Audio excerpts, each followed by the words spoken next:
Você está vendo essa imagem? Essa imagem é uma imagem que retrata o que aconteceu em Êxodo 14, a abertura do mar vermelho por intermédio de Moisés.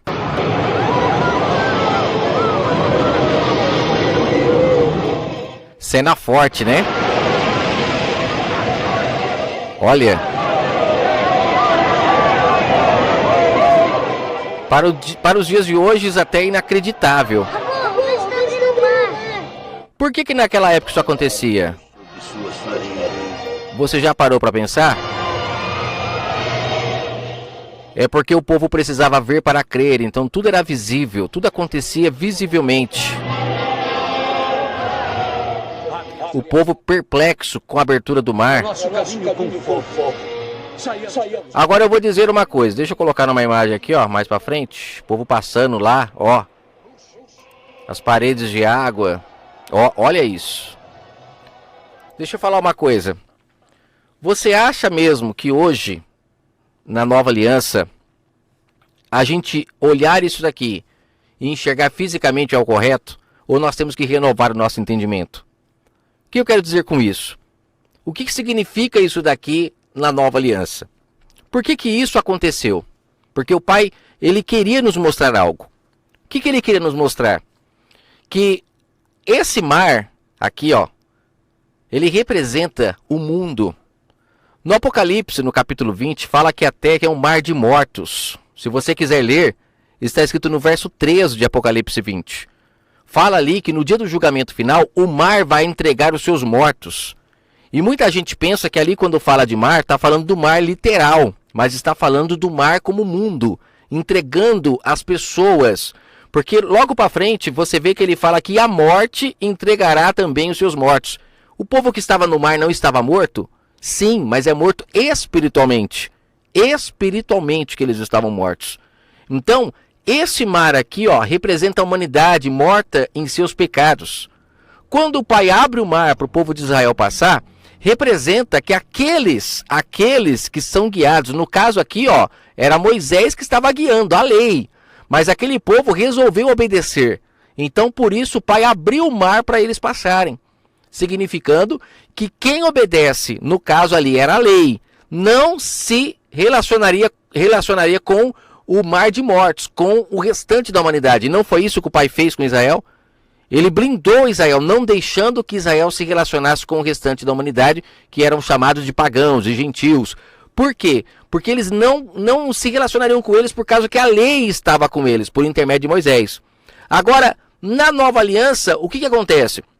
Na nova aliança, o Pai deixa o mar fechar e a gente consegue andar sobre o mar, que é o caso do Messias, que lá naquela passagem de Pedro, quando Pedro afunda, a gente vê que o Salvador não abriu o mar para ele passar, mas ele andou por cima. Porque quem nasce do Espírito agora, essa pessoa, ela se envolve com o joio, né? Ela não se separa mais, ela está envolvida. Por quê? Porque o Espírito Santo que nela está blinda para não se contaminar mais. Dá para entender isso? Na velha aliança, olha que sombra maravilhosa. O mar representava a humanidade e o povo de Israel que resolveu seguir a lei por intermédio de Moisés, aqui eles passaram em terra seca, não se relacionando com o mar, com o mundo, com o restante da população, da humanidade, porque eles não estavam preparados para isso.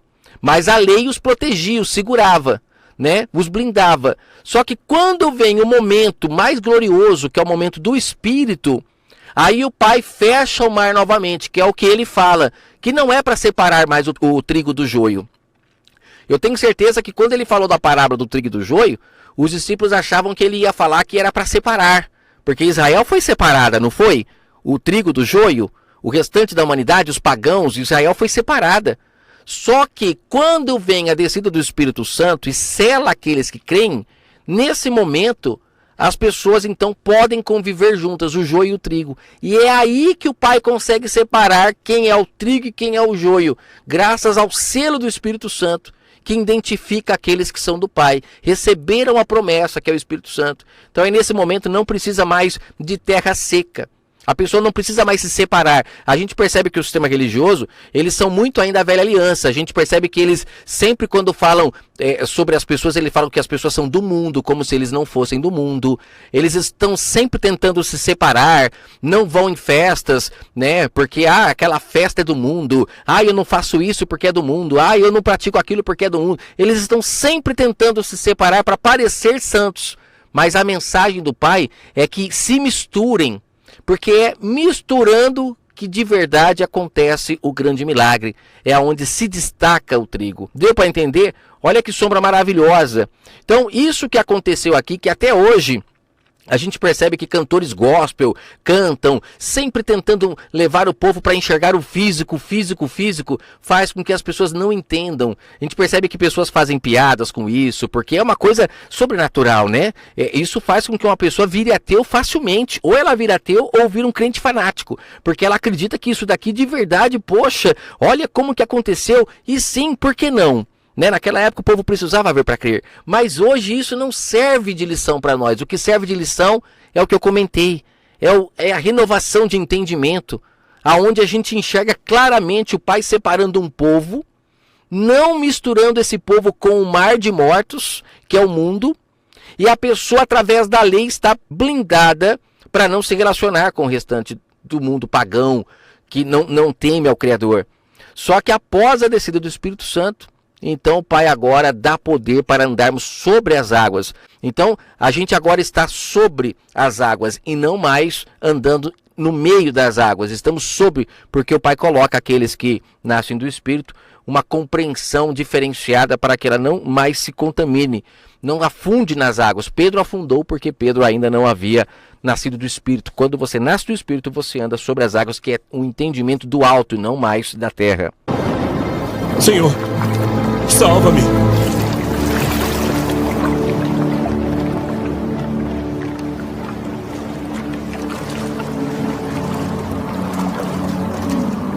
Homem de pouca fé. Olha que interessante, por que ele fala aqui, homem de pouca fé? Que o sistema colocou na nossa cabeça que fé é pensamento positivo. Não, ele não pensou positivamente, não. Fé está ligada em contato com o Criador. Ali Pedro ainda não estava ligado ao Pai 100%. Não ouvia ao Pai, não estava ligado em espírito, por isso não conseguia andar sobre as águas, afundava. É o mesmo que o povo de Israel lá atrás, que estava tentando andar na terra seca e de repente a água vem e engole todo mundo. Mas na verdade quem estava guardado pela lei não era engolido. Então a gente vê ali já Pedro fermentado. Ele sucumbiu na água porque não tinha nem a lei, né, como sua proteção, e nem o Espírito. Estava no meio, no momento de transição entre a lei e o Espírito. Isso que eu falei que ele não tinha lei, para que fique bem claro. A lei estava fermentada na época do Salvador. O Salvador mesmo falava o tempo todo: cuidado com o fermento, os fariseus, cuidado com o fermento, né? Vocês não estão recebendo o pão puro. Lembra que na parábola do rico e do Lázaro ele fala que eles estavam recebendo migalhas. Então Pedro ali era uma das pessoas que estava doente, era ali o mendigo. Entendeu? Então não tinha mais o respaldo da lei para não se misturar com o restante da humanidade, né? Já não estavam mais em terra seca 100%, porque foi entrando o mundo dentro de Israel. Quantas vezes foram levados a cativos e o engano entrou lá dentro e eles não conseguiam mais ficar blindados contra o engano. Então Pedro afundou porque ele não tinha nem o respaldo da lei e também ainda não havia nascido do Espírito. Repare o momento em que ele estava. Ele não havia ainda recebido o Espírito Santo do Criador e também não tinha respaldo da lei, por isso afunda.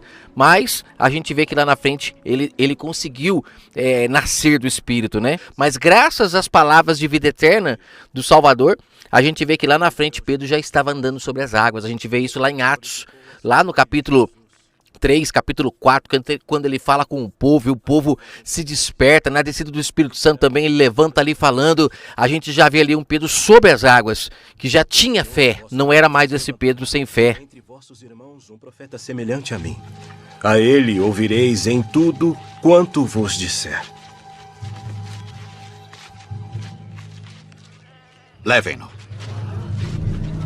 Vós sois os filhos dos profetas e da aliança que Deus fez com nossos pais, dizendo a Abraão: na tua descendência serão benditas todas as famílias da terra.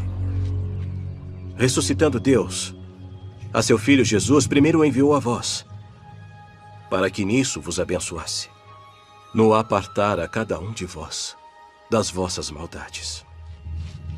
Vamos. Afastai-vos.